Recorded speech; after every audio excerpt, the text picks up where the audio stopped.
Welcome to Miles Ahead, the Canadian Points podcast brought to you by FrugalFlyer.ca, where we talk about all things miles and points, a hobby that allows us to travel all over the world in style and on a budget. In this episode, we're talking all things business credit cards, and you might find yourself eligible for some sign-up points you didn't know you were entitled to. Before we get into all that, we'll start with some introductions. I'm Danny Burkett, your host and longest-serving Frugal Flyer contributor. And I'm Jeff Jameson, second longest Frugal Flyer contributor. And I'm Reed Sutton, co-founder of Frugal Flyer. With those introductions out of the way, let's jump straight into my favorite game show, Guess That Card. Listeners should be familiar with this segment by now, but if you're new here, I've pre-selected a rewards credit card, and I'll provide hints to help everyone get on the right track to identify it. The team will use those hints to guess that card as quickly as possible until the correct card is identified. Each presenter will only get one attempt to guess that card after a set of hints is revealed, so they must use their guesses wisely. The presenter with the correct answer will hold eternal bragging rights over their colleague and join me for a short chat to discuss why we at Frugal Flyer may or may not recommend that card. All right, gentlemen. So, our first set of hints is that this card may allow you to earn more Starbucks stars, and it can bump your status with every $5,000 of spending. Definitely an Aeroplan card. It's one of the Aeroplan cards. And it is a business card, I will say, because this is a business card episode. Which bank has a relationship with Starbucks? Is it TD? So what's the full name of the card, Jeff? TD Aeroplan Business Credit Card. Close enough. Close enough. We'll take it. Reed, as founder of the site, I think you might have some explaining to do as a gentleman that put that card on our website. I scratched my head a bit. Yeah, I blanked on it, but I think the Starbucks stars threw me for a loop a little bit. But well, that's the intention, right? As a game show host now, adding to my resume of a few talents, but those being one of them, you have to throw a guess in there that kind of changes things up a little bit. So, Jeff, obviously, I kind of gave it away with the which bank has a relationship with Starbucks, but are you familiar with the TD Visa for Business Aeroplan credit card at all? I mean, just to be clear, I was just guessing. I did not really know. Starbucks stars is not really, we have so many points, loyalty programs that we follow, and Starbucks stars are just so far down the ladder that I don't even think they register with any of us. So No. I was just guessing. that's my excuse as well. I'm not actually a Starbucks customer, so No. Yeah. how would I know? There we go. So other than this is a TD business credit card that earns Aeroplan points, I can't really tell you much about it. Well, it's a good thing that I did the research on the card then. So about the TD for Business Aeroplan card, it is a pretty solid card all the way around if you have a legitimate business. We're going to get to this a little bit further down the road, but not all business cards are created equal. Some of them are easier to get, some of them are harder to get, and this is one where you probably need some sort of an incorporated business in order to qualify for it and have TD approve you with your application. But it is a pretty rewarding card. You earn 1.5 points per dollar in a variety of different earning categories, such as dining and shipping, internet. So very businessy type of things. And then it's quite unique in the fact that it allows you to earn one status qualifying segment or 1,000 status qualifying miles for every $5,000 that you spend. And the card only costs under $200. And usually that feature is something that comes with the ultra premium $600 Aeroplan Premium rewards cards. So it is a pretty unique value proposition there. In terms of the Starbucks stars, it's actually a terrible option to earn extra Starbucks stars with TD. So the joke is here that if you load your Starbucks account directly to like a gift card within the Starbucks app, you're going to earn 2 stars for every $1 that you spend. Versus if you spend with your TD for Business or any TD card at Starbucks, you're going to get 1.5 stars per dollar. So yes, it's an increased earning rate, but it's still lower than if you just had preloaded your Starbucks gift card. So a hint to throw off the team, and I would say that I successfully did that. Does that card come with the Nexus credit as well, Danny? Yes, Reed. As a matter of fact, it does come with a Nexus credit as well. So it really does have a lot of the features of a more premium price point than what you would normally find with, the $120 to $150 business Aeroplan card range. So if you can qualify for it, I think it is worth applying for and worth having for those unique spending categories, but not something that's going to be applicable to a wide variety of folks, but interesting to know about nonetheless. Awesome. Well, congratulations to Jeff, even though you kind of successfully guessed that card literally rather than actually knowing the features and benefits of this card. Enjoy your bragging rights over Reed while we move on to keeping you miles ahead, which is our broad overview of miles and points news. And first up here in our miles and points news is going to be Amex Canada coming to the table with best offer of the year, taking the words right out of their mouth. They've got up to 200,000 points, but to earn those 200,000 points, there's a bit of a catch. And Jeff, do you want to go into what that catch may be? So yeah, like you said, all these cards have great welcome bonuses, but the minimum spend requirement on all of them is, as Reed said earlier, they're astronomical, all of them. And they all usually involve a year 2 spending component. And what we mean by that is that you have to pay for 2 annual fees and then put some spending on the card in that second year to earn the second component of the welcome bonus, which is something that we really generally quite dislike, but seems to be the trend that the industry is going in. So they're kind of hard to avoid. But if you can make the spend on these cards, these are great options right now. So what would be some of the best offers that exist? Because there's good ones and then there's also not so good ones. So Jeff, if you had to pick one that you'd say is a good applicable offer that people should be looking out for, which one would you choose? So the ones that I kind of was gravitating towards were the 2 Marriott co-branded cards, just because I think they have the most reasonable minimum spend requirement out of all of them. And it's a decent chunk of points. So for me, those are the ones that I would go for. The Amex Platinum and the Aeroplan Reserve cards didn't really interest me. So, but that's just me. Yeah. And Reed, what would you say is something to avoid here? I know Jeff mentioned that we've got obviously the Aeroplan Reserve cards with some crazy high minimum spends. Yeah. So I would say just you've got to really look at the breakdown of the spend. We've talked about this before, how these cards are broken down into these 3 components. And one of those components is this huge spend. So for example, their Amex Business Platinum, to earn 60,000 of those points, you need to spend $90,000. And so that's not great value on your spend. I mean, many cards you earn more points than that just from that spend. So yeah, I would think about what you're actually going to earn from the card based on your personal situation. But in a lot of cases, it can still be worth it to sign up.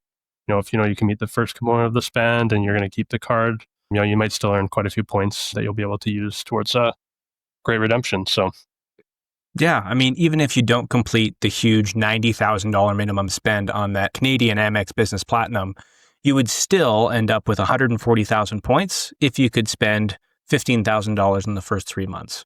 So, yeah, worth potentially looking into, even if you're not going to hit the huge yearly minimum spend that's required. And those new Amex Canada offers aren't the only thing that Amex Canada has done recently. They've also come out with some upgrade offers. So Jeff, what can you tell us about the upgrade offers? Have you gotten any yourself? Are you aware of these? What's going on? So I haven't taken part in any of this round's upgrade offers, but I have in the past. My wife and I have both done upgrade offers from cobalt to gold, green to cobalt, etc. The reason I really like these offers is because there's no second year spending component. There's no year-long drawn out process to get the welcome bonus. It's usually just a spend, between $3,000 and $5,000 in the first 3 months, and you'll get that upgrade offer welcome bonus. So if you're eligible for these, definitely take a look at them because I think they're definitely worthwhile. Yes, and actually to plug our newsletter, I did include the links to all of those upgrade offers in the newsletter. So if you've been subscribed to that, you can have a look through and get the direct option to go straight to those and see if you are targeted. Now, Reed, I want your take on these upgrade offers because there's the cobalt to gold upgrade offer that's giving 70,000 points after only about $3,000 in spend. And this is versus the current public offer, which is an all-time high. I think it's 100,000 points for the gold, or even 110,000 points for the personal gold right now? Yeah, so it's 110,000 points, just the public offer for the gold. 20,000 of that is a month 15 to 17 spend. But Sure. yeah, I mean, that's the one that is most on my radar, the Cobalt to Gold upgrade. The thing that I kind of tend to think about is, are you risking, like, the Cobalt's already such a good card. If you're able to maximize that every month, your earnings, like we've talked about before, like the total amount of, Amex membership rewards you can earn every year. So it's tough to give that up for just a big chunk of points. I guess you could potentially downgrade back to the Cobalt later or apply for the Cobalt again, but you wouldn't get the welcome bonus, of course. But no, and there is something important to note. I looked through the terms and conditions for any lifetime language on these offers, and they do exist. So it would be highly unusual if you were targeted for this upgrade offer and you've already had the card in the past. But if you are, and you're targeted for this upgrade offer from Cobalt to Gold, and you've had the Gold card since 2018 when it was refreshed, you're likely not eligible for the bonus, even if Amex says that you are. So do with that at your own risk. And then the other thing that I found in there, which was interesting, is that a potential breach of these terms is if you re-sign up for a Cobalt card within 12 months of accepting this upgrade offer. So Amex Canada is getting a lot more restrictive for these upgrade offers versus in the past, there was no lifetime language on them. Almost anybody could take advantage. So be a little bit careful with these, I would say. If you are an experienced churner, for lack of a better term, have a read through those T's and C's, because with only 2 transferable points currencies in Canada, losing access to one of them would suck a lot. Yep. And if you're not a churner, I guess it almost makes more sense to just sign up for the public offer. It could. I mean, if you can keep meeting both spends on both cards. Yes. Yeah, it's a $20,000 spend over the first year to unlock the full welcome bonus on that public offer for the gold. And you also have to spend $1,000 a month, every single month to get the full 110K. So it depends on what your spending is naturally. Yeah. But I do the math on it for sure. But I would say if you need points now and you're wanting to make a redemption, that upgrade offer, $70K in 3 months after $3,000 in spend, that's a lot of points and not something that we've seen in the Canadian space for a while. Yeah. All right. Moving south of the border, we've also got big news with our 2 favorite transferable currencies in the States. The Chase Sapphire Reserve Card has been completely revamped with a higher annual fee of $795 and then a whole bunch of new redemption options that stray from the tried and true 1.25 and 1.5 cents per point offers. Is this exciting to us? Are we intrigued by what's going on? Jeff, I'll get your thoughts first. I'll just touch on what was once the 1.5 cent redemption value that the Chase Sapphire Reserve had. But this honestly was never really relevant to me, and I'm guessing to any of us, just because we don't redeem our points that way, right? We're always transferring our points out to airlines or hotel partners. So the fact that that's been slightly devalued, honestly, doesn't really matter to me.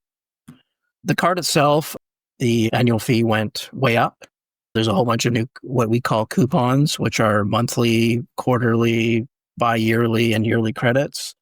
The card itself, I think, is actually probably worse as a long-term hold. But if it's not a card that you currently have, I think it's actually great in the first year when you factor in the welcome bonus and the statement credit that's currently part of the welcome bonus. So I would say the card is great in the first year and debatable going forward after the first year. Yeah, those new credits are very specific and also specific to being in the United States. So if you are a Canadian considering this card, I think it substantially got worse because those credits are going to be a lot harder to use. For example, they've got things like StubHub credits, which I imagine can only be used for events in the United States or at least on the US site. You've also got dining credits at restaurants that are only in the US, Lyft credits that only work in the US, but we still have the $300 general travel credit, which can be applied to any travel, and even like toll roads and stuff count for that. But Reed, what's your thoughts on the Sapphire Reserve? Is this a good thing? Is this a bad thing? Does it change anything for you? Yeah, I kind of echo Jeff's comments. It doesn't change a lot for me in terms of the redemption. I think it's always been a card worth considering, but I still remember like when I first got into the Chase ecosystem, I was deciding between the Reserve and the Preferred, and I just went with the Preferred. It's just an easier kind of card to jump into, and the bonuses aren't that different when you consider the difference in annual fees. And yeah, couponing. I mean, we've talked about that too a lot. It can, you can get value out of it, but you'd rather just have, a lower annual fee and not have to worry about trying to liquidate all the credits and whatnot. So do either of you guys know, with the current welcome offer, it's currently 100,000 ultimate rewards and there's a $500 travel credit. Am I correct? Yep, that's right. You have a $500 travel credit you have to use through Chase Travel, though, different than the $300 statement credit. And the card has an ongoing $300. That's right. So am I correct in assuming you get $800 in the first year? Yeah. So I mean, in the first year, it's first year free, which is pretty easy to use too. I would consider the travel credit the only credit on that card that's actually 1-to-1 in terms of cash. Yes. I agree with that. I mean, you certainly wouldn't prepay for StubHub credits. Actually, Reed, do you have something to add here? I was just going to say I've never personally used the Chase Travel portal, so I'm sure it's similar to the Amex Travel portal. I'm sure you can make use of the credit, but it's still kind of forcing you to redeem a certain way when we all, I think, value the more flexible redemption options. Definitely. No, for sure. I will say the one set of credits on there which will be applicable to Canadians is the Chase Edit Hotel credits. Have you guys looked into this or heard about it? No. Okay. All right. Well, happy to play teacher here.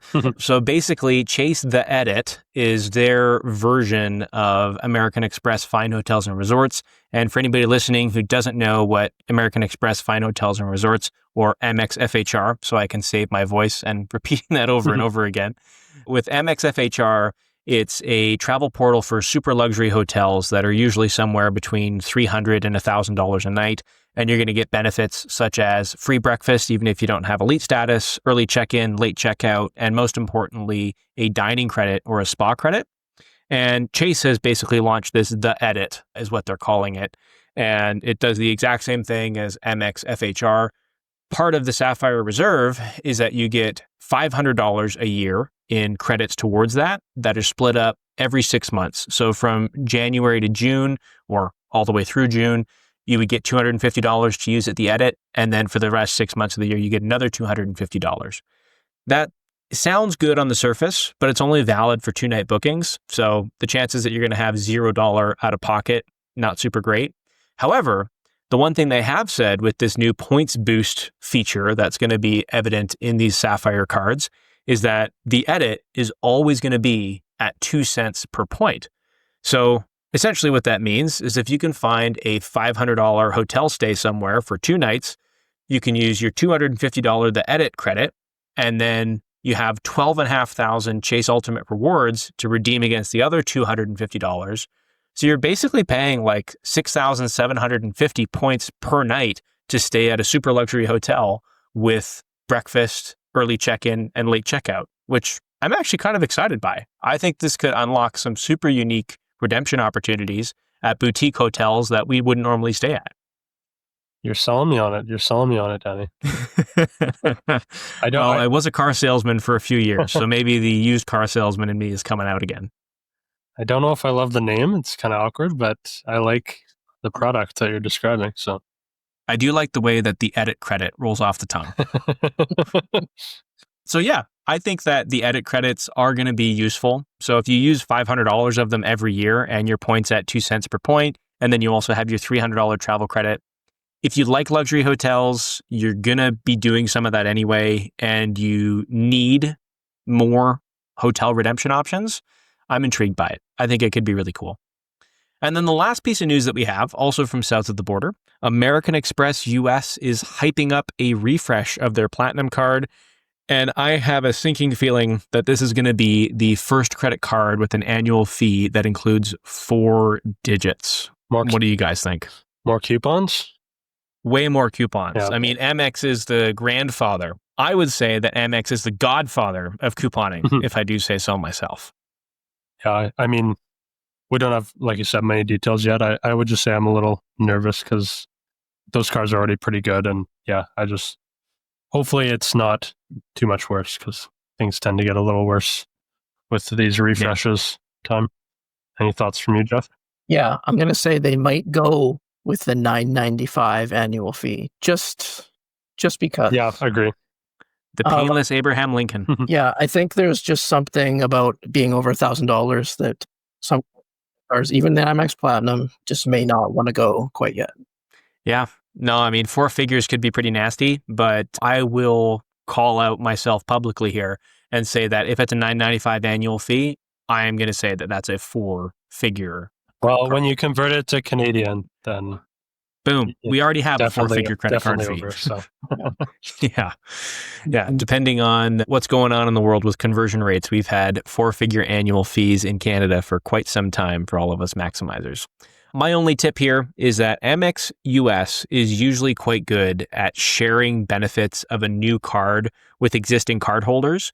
So if the Amex Platinum is something that's on your list, I would highly suggest that you apply before let me clarify here, the US Amex Platinum is something that's on your list as a card that you want to get. I would consider strongly applying before fall, as you're going to pay the old annual fee for basically 11 months or maybe 10 months, and you're going to get all the benefits that come with the new card too. So it could be a way to double dip or maybe even triple dip on a bunch of really new and exciting credits. I know that Amex and Chase have a long history of going back and forth on these ultra premium cards, and if you're a maximizer, I think you can come out ahead with this one. All right, so that'll wrap up our section of Keeping You Miles Ahead, which is our broad overview of miles and points news. And we're going to get to the meat and the potatoes, learning to get miles ahead. Everything you need to know about business credit cards. So I'm going to start this section with a bit of a monologue because there is a significant story to tell with business credit cards. And personal credit cards will get you a lot of places.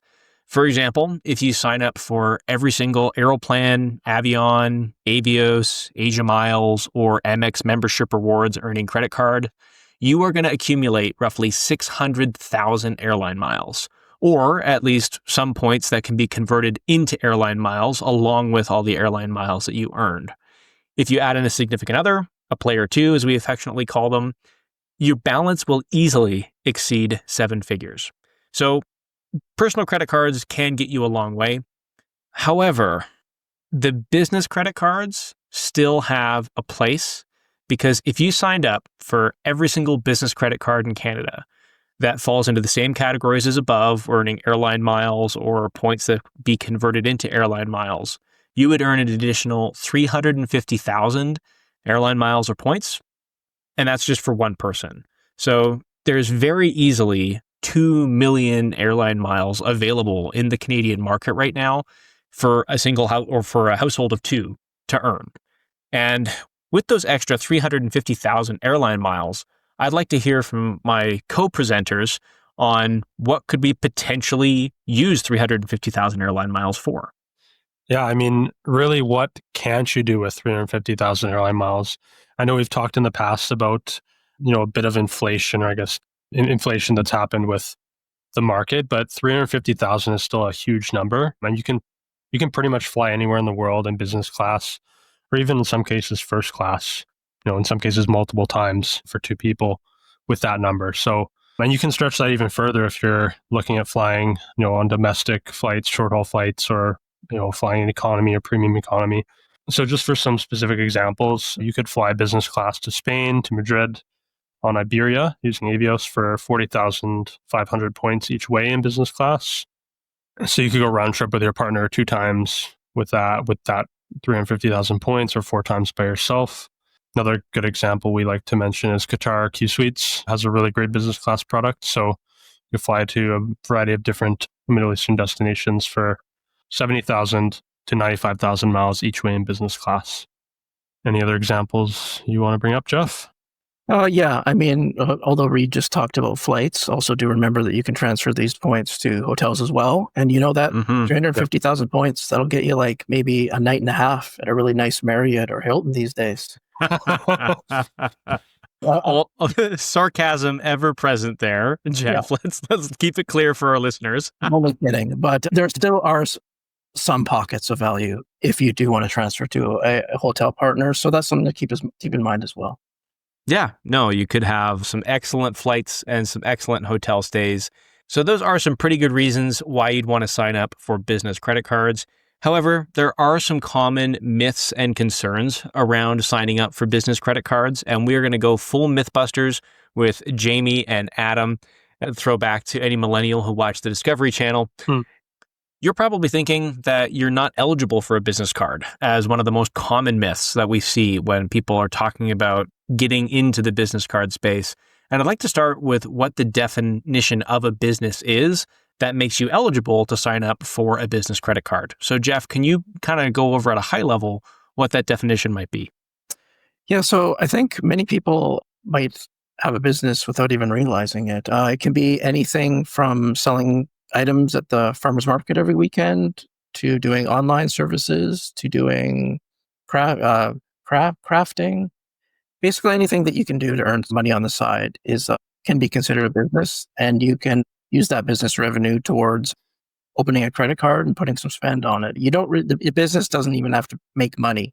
Just as long as you have some sort of side business income, you should be eligible for pretty much any small business credit card in Canada.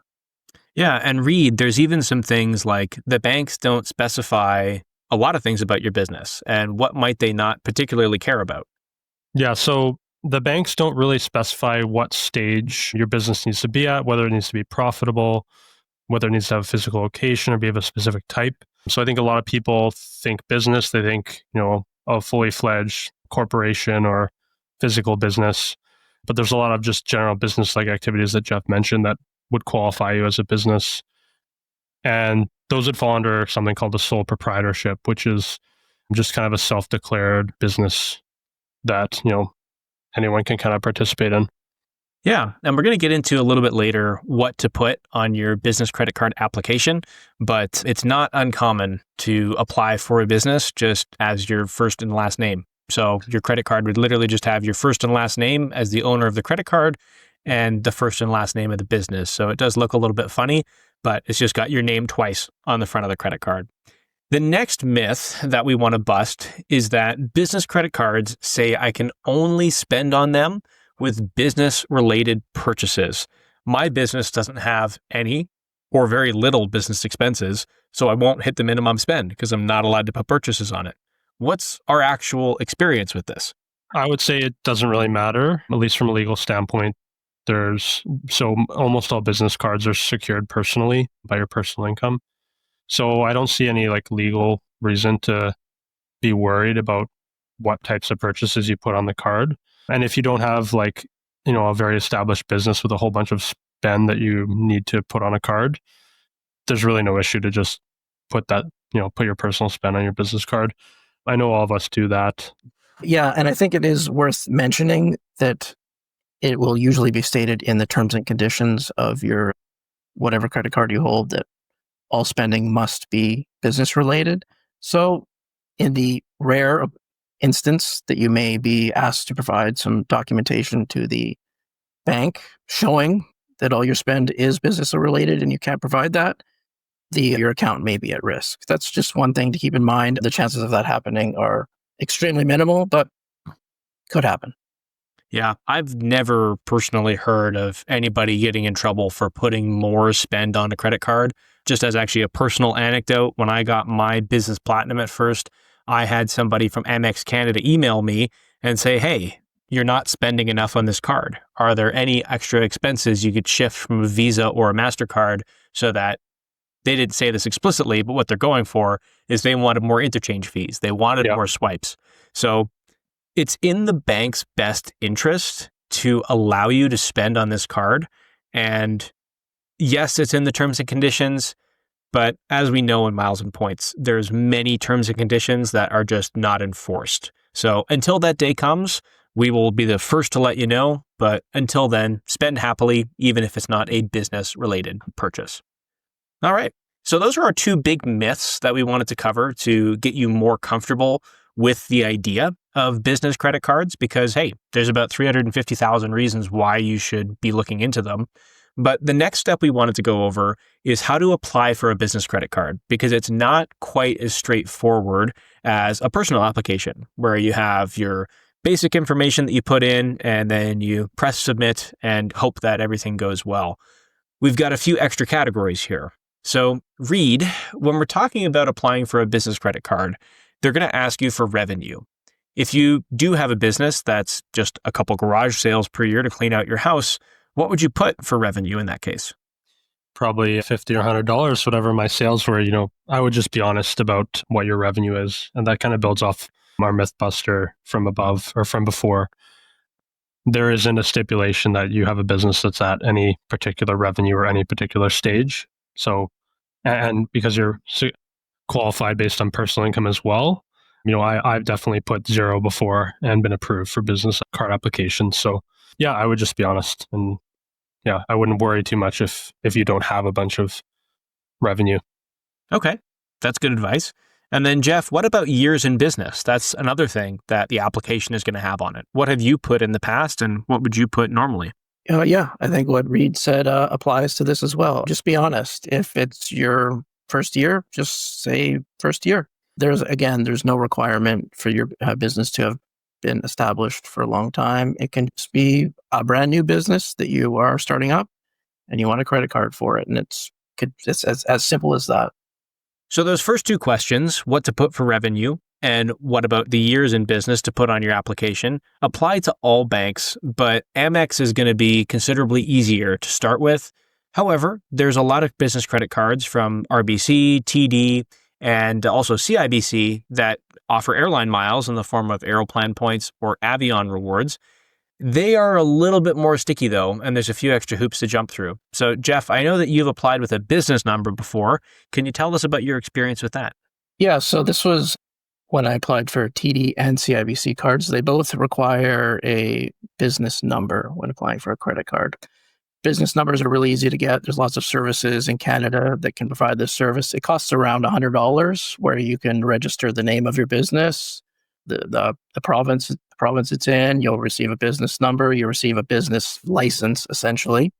To be perfectly honest with you, this is just a matter of just filling out paperwork. There's nothing going on behind the scenes checking to whether or not this is an actual operating business. If you guys are catching what I was saying here.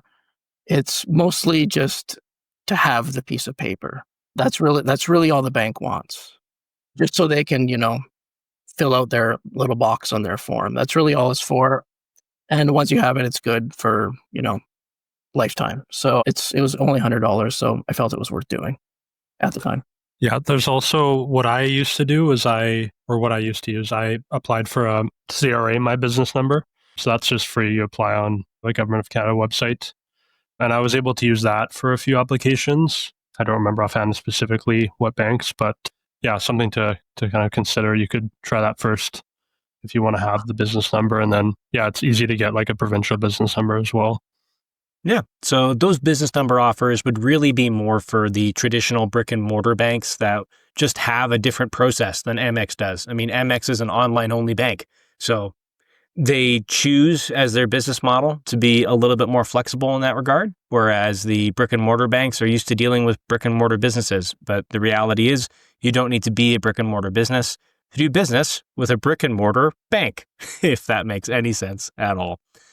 All right, so it wouldn't be an episode of Miles Ahead if we didn't talk about U.S. credit cards. The Frugal Flyer team loves these, and we want to talk a little bit about how to apply for business credit cards in the USA.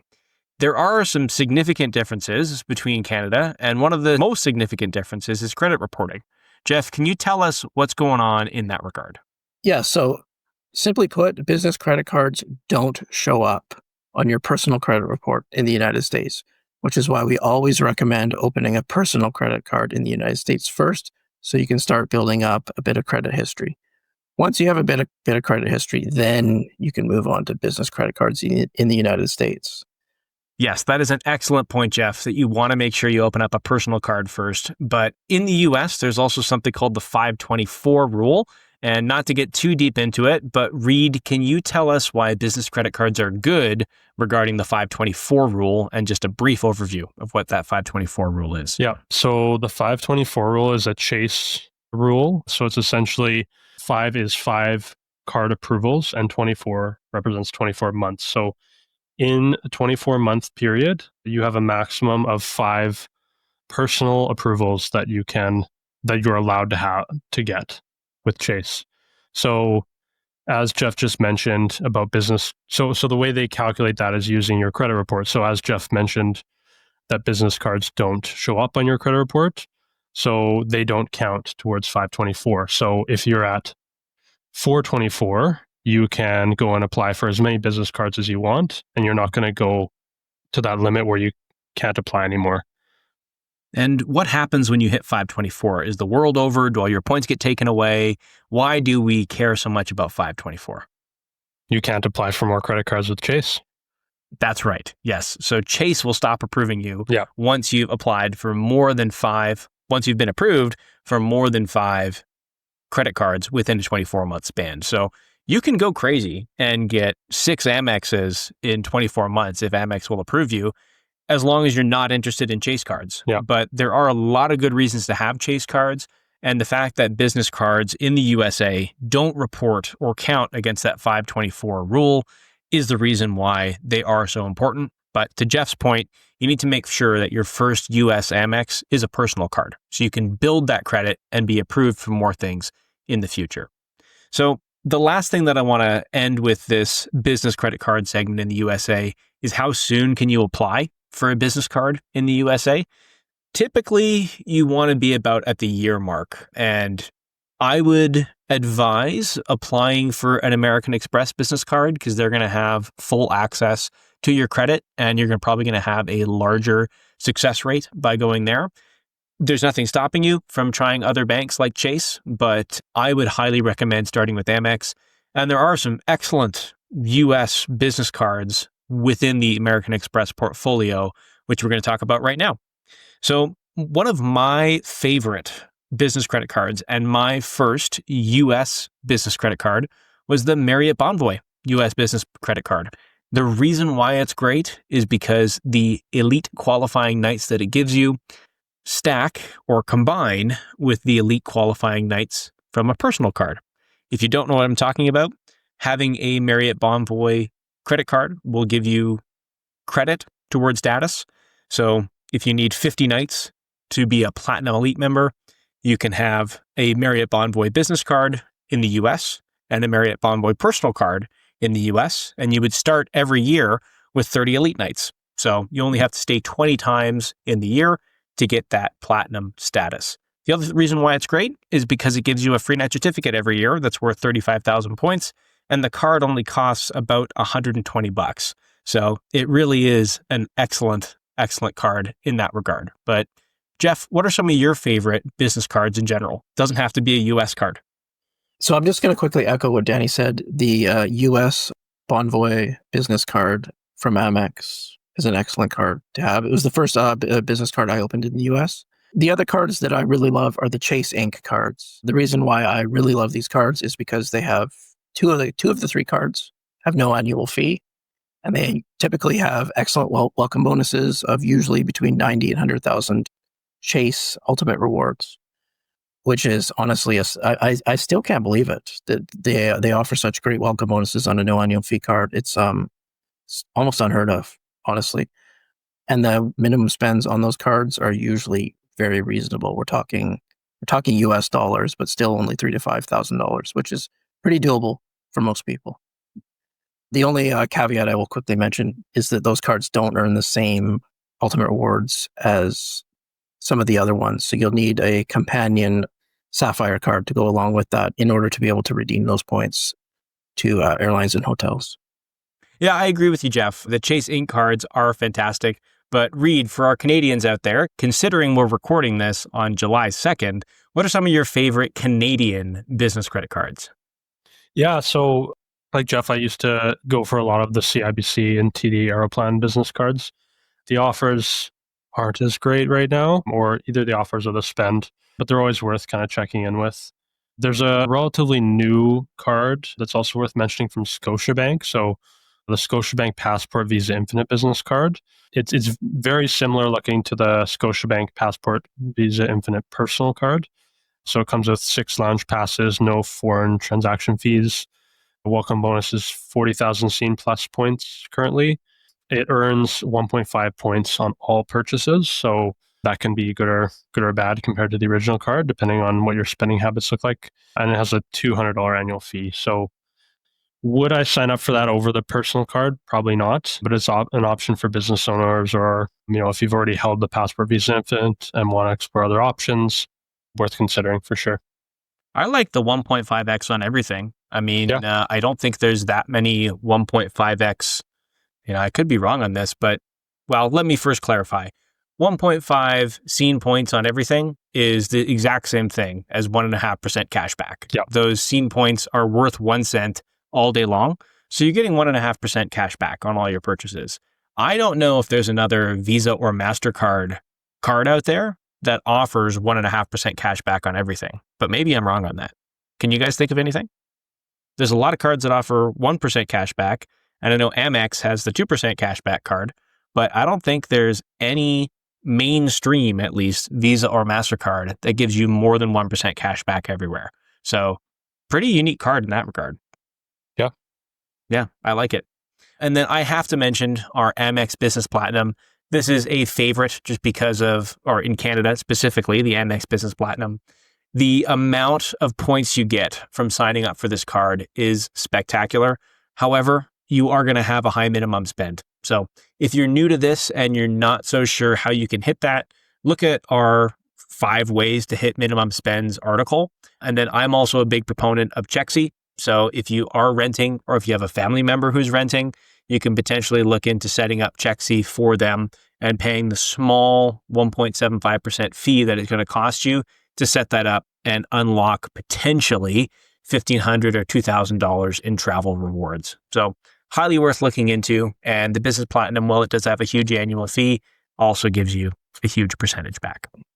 I'll just quickly throw in too with the Business Amex Platinum that if you can generate a lot of referrals, it's the best card to hold as well.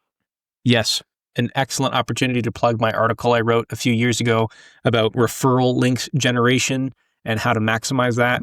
Pretty much any business card from Amex is going to be your best bet for referrals. And they changed it. It must be about 18 months ago now, but maybe within the last 12 months. A Business Platinum can now earn 20,000 points for referring somebody to a Cobalt card. So the Cobalt card is easily the best card to have in Canada, the easiest way to justify to somebody that you should start collecting points. It only costs $156 a year, and you easily get that back for spending on food and drink. So all of your friends who aren't into points and miles, if you can convince them to sign up for a Cobalt card, let's say you convince 3 of them in 1 year, you're going to get back minimum 60,000 membership rewards for having 3 people sign up for Cobalt cards through your link.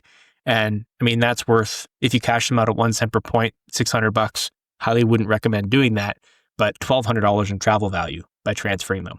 Combine that with the fact you get a double sometimes referral. You can get 40,000 American Express points for having somebody sign up for a Cobalt card through your link. Absolutely bonkers. And you can have up to 200,000 referral points per year. So Jeff, that is an excellent, excellent point. I love my Business Platinum because it generates me so many referral points every year. I mean, I'm in a unique position where people come to me for points and miles advice. I'm not selling it to them, but still, for your own personal life, it could be an excellent way to generate some points. Well, everyone, that is going to wrap up our meat and potatoes, our main event of learning to get miles ahead, everything you need to know about business credit cards. And this is going to bring up my probably second favorite segment of the show behind Guess That Card, which is our question of the month. And it's been a while since we answered a question of the month, considering we recorded almost 3 hours of content in Las Vegas that we have been trickling out over the last little while. So we have quite a few questions, and we're going to get to all of them today, but we are going to get to Sarah.